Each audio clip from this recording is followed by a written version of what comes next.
La escritora argentina Tamara Tenenbaum vino a Lima para participar de la Feria Internacional del Libro. Vino además a presentar su libro de no ficción, 1.000.000 de cuartos propios, ensayo para un tiempo ajeno. Un libro que de alguna manera dialoga con un cuarto propio de la famosa Virginia Woolf. Y además un libro que fue premiado con el premio Paidós de este año. Pero yo aproveché para conversar con ella más bien sobre su novela La última actriz, publicada el año pasado por Seix Barral. Se trata de una novela que toma como punto de partida el atentado de la AMIA, la Mutual Judía en Buenos Aires, en la que no solamente perdieron vidas humanas, sino también mucha documentación, muchos archivos. Y justamente la trama parte de una investigadora que se pone a investigar sobre la historia de el cine judío argentino, pero específicamente la historia de una actriz en particular. Justamente sobre esta novela conversé con Tamara y quiero compartir con ustedes dicha conversación. Pero antes quiero recordarles que nos pueden seguir en Instagram buscándonos como Letra Capital Oficial. Y si quieren ver esta y otras entrevistas, las pueden buscar en mi canal de YouTube buscándome como Carlos M. Sotomayor. Y además los invito a que se suscriban al canal dándole clic aquí. Ahora sí, sin más preámbulos, los dejo con la entrevista a Tamara Tenenbaum aquí, en Letra Capital.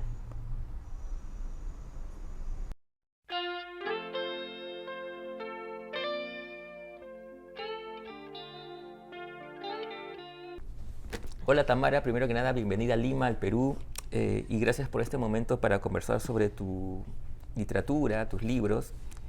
Has venido para presentar el más reciente, que es 1.000.000 de cuartos propios, un ensayo para un tiempo ajeno que tiene que ver con Virginia Woolf, evidentemente. Pero yo también quisiera conversar sobre tu novela anterior, que es del año pasado, si no me equivoco, que yo he disfrutado muchísimo, que es La última actriz. Ay, qué bueno que te publicada gustó, muchas gracias. por Seix Barral. Bueno, quisiera empezar por esa. Que Dale, es Ren. y quisiera empezar por una curiosidad que a mí me llama mucho la atención, es casi una obsesión, diría, que es tratar de saber, desentrañar el origen de una novela, ¿no? Cómo aparece una idea o una imagen y de repente nos persigue y finalmente desemboca en una escritura, como en este caso La última actriz, que tiene que ver justamente con dos personajes, ¿no? En tiempos diferentes, pero es una novela también de pesquisas, ¿no? Hay un personaje que busca a la otra. Pero antes de entrar en esos temas, quisiera preguntarte si tú recuerdas cómo fue el origen de la novela. Sí, porque es muy sencillo. Yo conocí a una chica que se llama Paola Ansaldo, que es una persona que en el fondo es muy parecida al personaje de Sabrina, porque es una estudiante doctoral. Ahora de hecho ya se recibió, ya se hizo su doctorado y es una investigadora del CONICET. Y ella se dedicaba al teatro judío y la escuché contarlo en una comida. Y la escuché decir que ella estaba teniendo que reponer mucha evidencia de distintas maneras porque el archivo del teatro judío se había quemado en la AMIA, ¿no? Y a mí me pareció muy llamativo porque mi papá falleció ahí y además yo pienso que sé bastante de la cultura judía en Argentina, entonces me sorprendió que realmente sabía muy poco del teatro judío y que nunca se me había ocurrido pensar en esta idea de los papeles que se habían perdido en esa explosión, como la idea de que en esa explosión, además de personas, se había perdido un archivo. Me di cuenta que nunca lo había pensado. Y por otro lado, en el mismo momento también me di cuenta de que había una posible trama policial ahí, de alguna manera, que podía haber un misterio.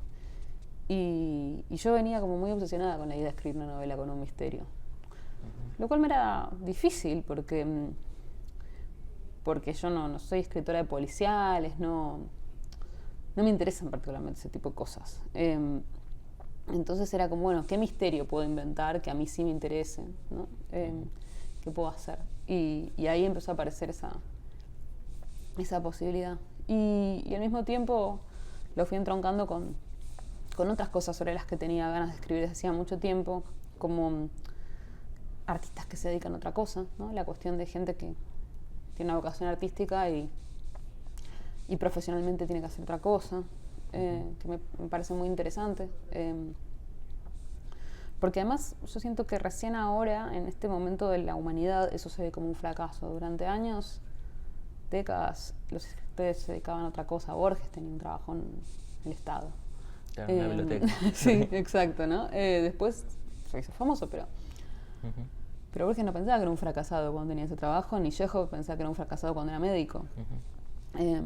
Y así con 1000 millones de ejemplos.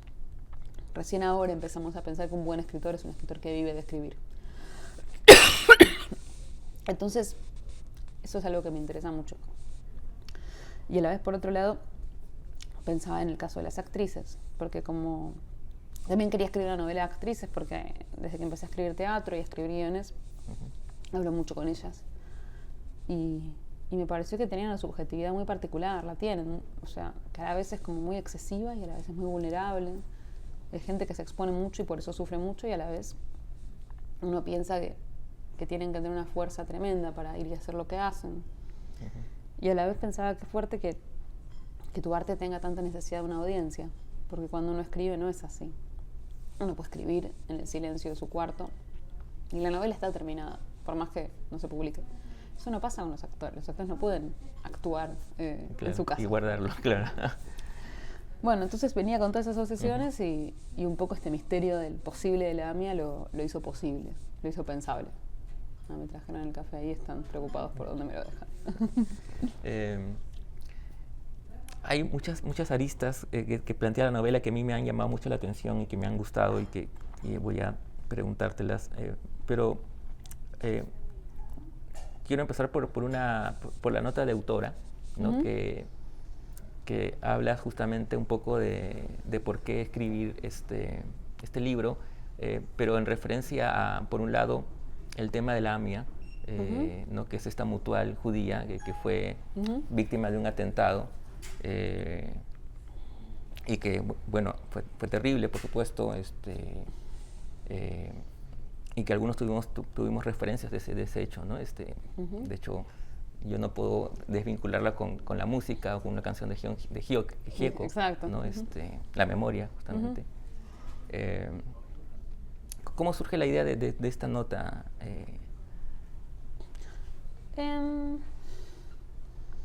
No sé, la Porque verdad. también, O sea, yo creo que surgió, o sea, pienso que surgió por una razón doble. La primera fue porque, bueno, en el Corán no hay camellos, ¿no? Entonces, los protagonistas no podían explicarse entre sí qué era la explosión de la AMIA ni qué era la AMIA. No había ningún contexto en el cual fuera lógico que Sabrina se lo contara a alguien, o que Hannah, que ni llegó a estar ahí, se lo contara a alguien. Entonces pensé que para los lectores extranjeros de alguna manera había que hacer una aclaración. Y por otro lado pensé, bueno, una manera simpática de hacer esa aclaración es también esta nota que se dirige también a los lectores que quizás ya sí conocen mi obra y ya sí saben mi historia, y entonces pueden sentirse confundidos por una obra que tome el tema pero no sea autobiográfica. Entonces dije, bueno, esta nota un poco me resuelve esos dos problemas. Hay otras formas de resolver esos problemas, por supuesto, que uno puede tratar de encontrar un personaje que pregunta qué es lo de la AMIA, pero de repente me parecía metido por la ventana en cualquier lado. Entonces dije, bueno, mejor que quede en este lugar intermedio, un poco afuera de la obra de alguna manera. Claro, ya quien conoce ya, digamos, es natural, ¿no? La lectura. Y para cualquier argentino es algo más conocido.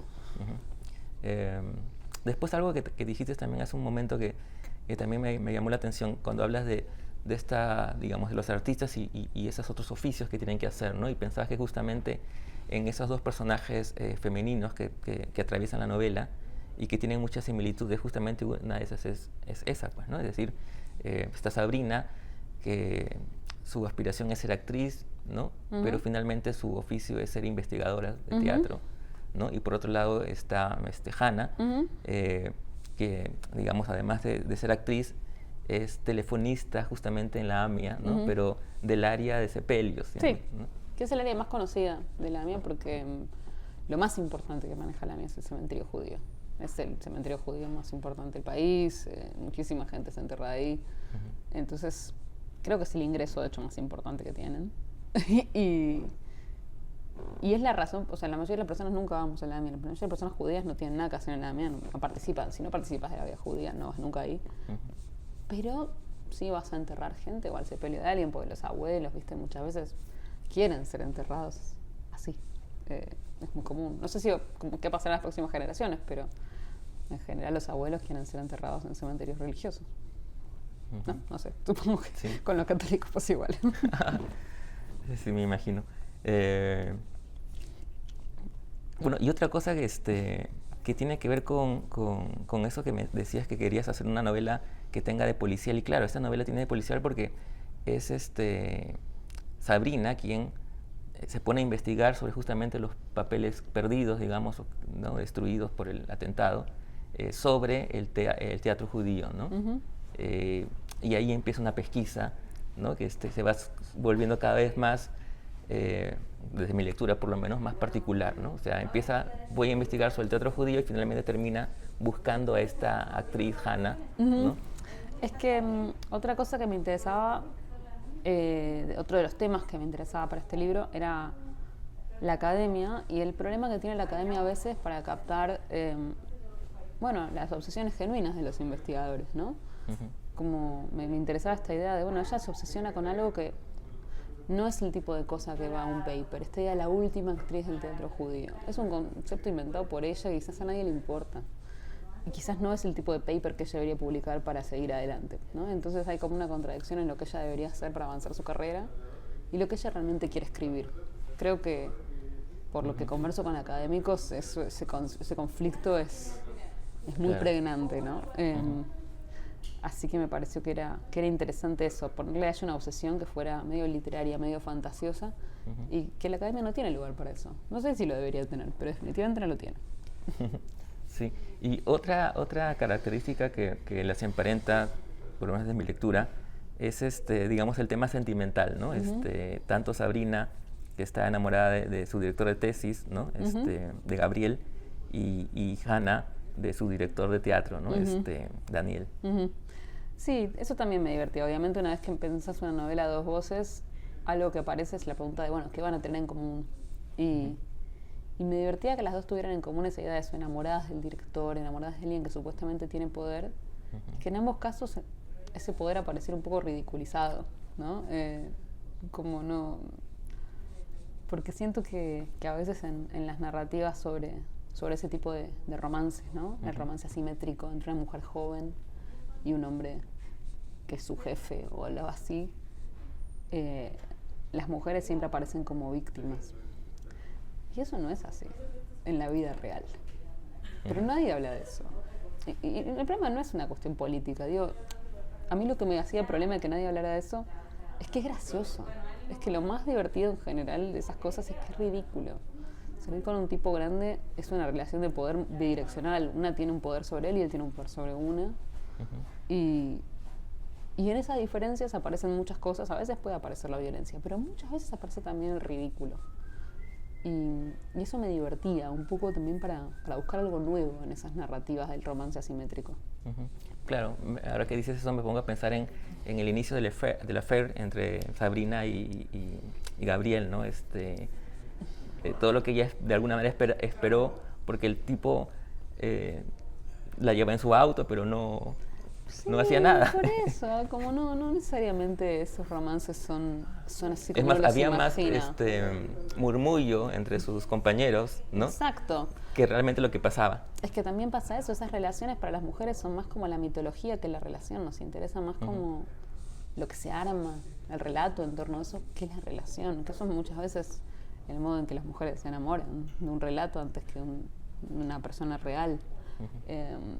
Y todo eso me parecía como algo que no siempre he visto en una novela tan claramente.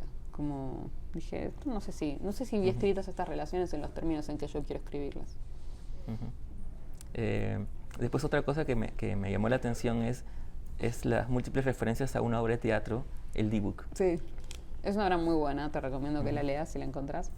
Sí, cuando empecé a investigar el tema, me puse a ver qué obras del teatro judío eran divertidas de leer. Y no había muchas divertidas de leer porque muchas son sainetes como poco relevantes, poco interesantes. Pero el Dibuk era como si fuera el Esperando a Godot del teatro judío. Y efectivamente lo leí y era espectacular. Los diálogos eran buenos, los monólogos eran buenos, la búsqueda metafísica era buena. Era una obra profunda, era una obra rara, era una obra que se hacía preguntas sobre el amor romántico, que se hacía preguntas sobre el sentido de la vida y de la muerte. Y dije, como esto es una obra increíble. Entonces, un poco pensé en intentar centrar la novela en torno de esa obra porque me pareció maravillosa y porque sentí que era una obra con la que tenía sentido que mis personajes se obsesionaran de alguna manera. Cierto. Un poco para ir terminando, otra cosa que me llama la atención es la estructura de la novela. Y quería preguntarte un poco cómo la planteaste, si siempre tenías esa idea de estructura, si sueles hacer un mapa previo o lo encontraste en el camino mientras escribías la novela. No, en este caso, para esta novela probé varias estructuras. O sea, la primera estructura que hice fue con todo el diario de Hannah primero y toda la historia de Sabrina después. Y ahí mi editora me dijo que le parecía más difícil entrar por la voz de Hannah que por la de Sabrina. Pues mi agente me acuerdo que pensaba al revés. Como que pensaba que la voz de Hannah era más atractiva. Que yo creo que es cierto, pero entiendo que la de Sabrina es más cercana. Entonces estaba como esa pregunta, si empezar por lo más cercano o por lo más atractivo. Después probé otra estructura que era intercalando, uno y uno, que ahí mi editora me dijo, es muy confuso esto. Hay mucha... Pensá que es una novela que finalmente es también una novela de ideas, tiene mucha información, tiene muchas cosas. Entonces... si uno pierde el hilo del mundo de Hannah, volver al mundo de Hannah, volver al mundo de Sabrina, es muy difícil. Entonces dije, ok, intercalada no. Y entonces ahí, esto fue una idea de mi editora de Mercedes, esta estructura que hay, la armó ella. Como ella vino y me dijo, yo la veo así. Empieza con Sabrina, después va a Hannah y después vuelve a Sabrina. Ella no me dijo los lugares de corte exactos, pero me dijo, lo veo así, Hannah en el medio. Y entonces yo dije, ¿dónde entra lo de Hannah? Dije, acá. Y listo. Y ahí la pensé. Y me gustó lo de que quedara en el medio. Me parece que es divertido que la novela tenga como una especie de pausa donde pensás, ¿dónde se fue la otra? O sea, ¿va a volver? ¿No va a volver? Y bueno, y la idea de que terminara con el encuentro de ellas de alguna manera, siempre sí la tuve. El final lo tengo claro desde el principio. Eso sí. Y la inclusión de estos correos electrónicos eso lo durante la hablé con un investigación. amigo. Eso fue gracias a un amigo yo, como estudié filosofía, tengo muchos amigos académicos. Yo no seguí estudiando después de la licenciatura, pero muchos de mis amigos sí. Y uno de mis amigos, que es becario doctoral de filosofía, me dijo, cuando yo le dije, no, porque el diario de Hannah tiene la textura del diario y quiero que la parte de Sabrina tenga alguna textura, pero no voy a poner otro diario porque no tiene sentido. La gracia de este diario es que lo encuentren en los escombros. No sé qué quiero para Sabrina. Me dijo, mails. Y yo dije, ¿no es medio anticuado? Me dijo, no, los becarios nos seguimos mandando mails. Es anticuado para otra gente. Pero yo con mi directora me mando mails. De hecho, me dice, es de las pocas personas con las que mando mails. Pero a la universidad tengo que mandar mails. Y después ahí empezó a aparecer la idea de ese acceso a su casilla de mails, ¿no? Que entonces de golpe tenés también el mail que se manda cuando saca la licencia de conducir. ¿No? Como tenés o los estudios médicos. Empezar a tener como, su casilla mail entera. Claro, porque además es como que hay otras historias que tienen que ver con ella que se van contando por los mails, ¿no? Exacto. Que la jalaran en el primer examen de manejo. Claro, por eso. Es que uno podría armar una historia. Si yo abro tu casilla de mails, voy a encontrar un montón de historias. Eso. Si reprobas el examen de manejo, si tenés te devuelven un estudio médico, te dicen que hay un pago que va a entrar o que no entró, ¿no? Hay un montón de cosas de tu vida que pasan en tu casilla de mail finalmente. Bueno,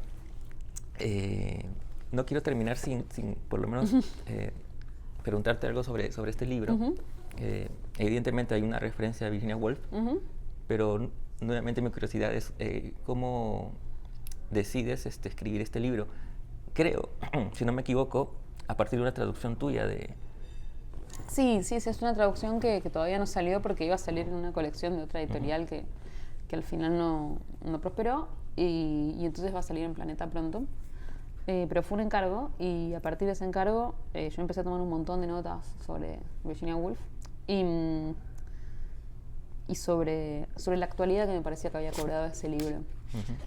Que yo creo que tiene que ver con el paralelo entre el periodo en el que Virginia escribe este libro, que es el periodo entre guerras, la primera posguerra, y el nuestro, ¿no? De hecho, en un cuarto propio hay alusiones, por ejemplo, al ascenso del fascismo, ¿no? Se sentía como un tiempo incierto, pesimista. De pronto había como que la gran esperanza del siglo XX se estaba cayendo. Las nuevas derechas estaban ascendiendo a una velocidad tremenda. Entonces siento que es muy actual. Eso, el texto se volvió actual porque estamos viviendo un tiempo parecido. Yo leí este libro por primera vez hace 20 años y no era actual. Hoy sí lo es. Hoy sí lo es, sí, efectivamente. Y no solamente en Argentina, lo leí en varios países, ¿no? Por supuesto, sí, es como el periodo entre guerras. Está pasando en muchos lugares a la vez. Bueno, podría seguir preguntando, pero bueno, tienes otras entrevistas también. Ha sido un placer igualmente, muchísimas gracias. Conversar contigo y sobre todo leerte. Bueno, muchísimas gracias. Y amigos, los libros los encuentran en Lima. Gracias nuevamente. A vos.